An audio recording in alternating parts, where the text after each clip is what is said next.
नाम पर, कभी रहीम के नाम पर, कभी कब्रिस्तान के नाम पर, कभी शमशान के नाम पर, कभी हिंदू के नाम पर, कभी मुसलमान के नाम पर, कभी जाति के नाम पर, कभी धर्म के नाम पर, कभी क्षेत्र के नाम पर, कभी बिरादरी के नाम पर, कभी अगड़ा, कभी पिछड़ा। हमने यही तो किया ना, जो किया तो भुगतो। फिर आम हिंदुस्तानी इसीलिए भुगत रहा है कि आपने ना जाने कैसों कैसों को वोट देकर माननीय बना दिया, सत्ता हाथ में थमा दी, और बंदर के हाथ में उस तरह आएगा तो क्या करेगा। इसीलिए मैं बार बार ये बात कहता हूं कि आपने अपना वोट खुद लुटवाया है तो खुद भुगतिए। मर सड़कों पे रहा है आम आदमी। आज अगर कोरोना हो जाए हमको तो इलाज नहीं है, कोई हाथ लगाने वाला नहीं है। अगर आप खुद से सही हो गए तो ठीक है, वरना भगवान राम ऊपर मिलेंगे। ये स्थिति है। जिस तरीके से एक साथ गुट के गुट में लाशें जलाई जा रही हैं, वो तस्वीरें देखकर दिल रोता है। खुद पे शर्म आती है कि हमने किनको चुना। हमारे जनप्रतिनिधि कहाँ गायब हैं? आसपास विधायक संसद कोई नजर नहीं आता। सवाल मेरा ये है, मैं लोगों का आह्वान करना चाहता हूँ कि अपने आसपास नजर घुमाइए और आपका जनप्रतिनिधि जिसको आपने वोट दिया,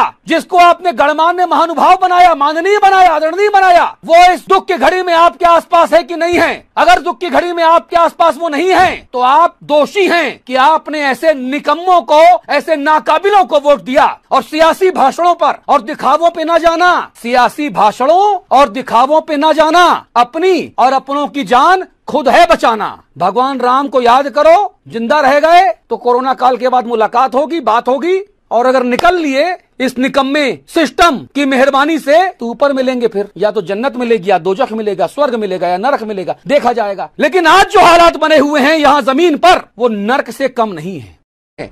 कहीं किसी का कोई मर रहा, कहीं किसी का कोई बीमार पड़ रहा, डॉक्टर है नहीं, और है तो इतना थका हुआ है कि वो मरीज अटेंड करने की स्थिति में नहीं है।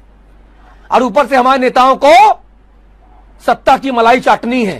राक्षस हो गए हैं, राक्षस जो लाशों पे खड़े होकर राजनीति करना चाहते हैं। जिन लोगों को रैली में बुलाया जा रहा है, इस बात की गारंटी नहीं है कि वो 3, 4, 5 दिन बाद जिंदा रहेंगे, नहीं रहेंगे। अगर बच गए तो भगवान राम की कृपा, और मर गए तो इंतजाम तो पूरा नेताओं ने कर ही दिया है। और चुनाव आयोग हमारा अंधा है, बेशर्म चुनाव आयोग। अगर मेरे ऊपर मुकदमा होता हूं जेल जाने को तैयार।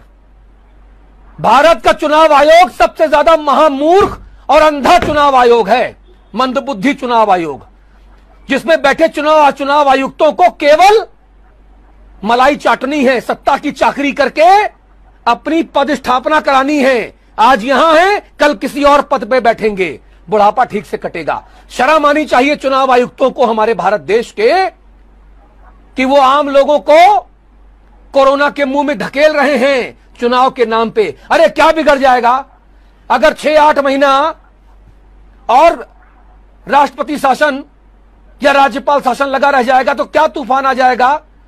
अगर 2, 4, 5 सीटों पर विधायक या पंचायत सदस्य नहीं चुने जाएंगे तो क्या तूफान आ जाएगा, पहाड़ गिर जाएगा क्या, सुनामी आ जाएगी क्या। लेकिन इस भीड़ जुटाने वाली स्थिति से कोरोना का संक्रमण और ज्यादा बेकाबू होकर फैलेगा।